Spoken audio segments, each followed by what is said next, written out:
When you buy a property subject to the loan staying in place, the seller's loan, you don't talk about a subject to.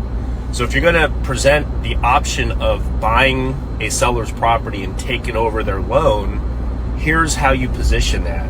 Don't bring up subject to, or I want to buy your property subject to your loan staying in place. That's going to confuse the seller. It's going to be a little bit of a turn off. If they don't understand it, then they're not going to do it. And you can get yourself into a hole that way. All I simply do to buy properties to keep the seller's loan in place is I make it hard to get, easy to buy. So it's kind of like dating.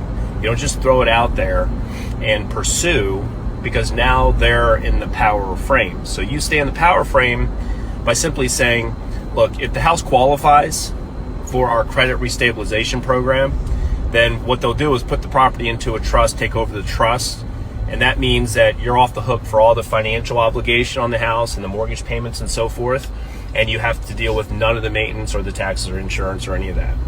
So the way that program works is your loan and the property go into the trust, and then we give you cash for the controlling interest of your trust. Pretty simple process, but I have to check to make sure that the property qualifies and that this situation qualifies.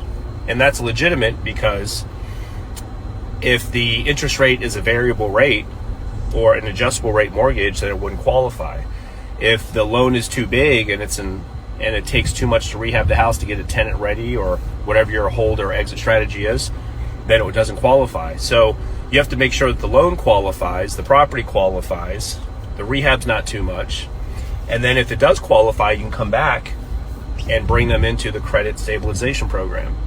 And it's called a credit stabilization program internally because a lot of times we're dealing with sellers who are missing mortgage payments.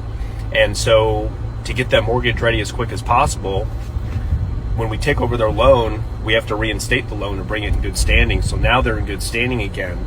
And then secondly, we make on-time payments so that now they have a credit history of on-time payments, the loan's in good standing, and then we put it in the hands of a servicer so that in 12 months they can qualify for another loan and we won't affect their debt to income ratio.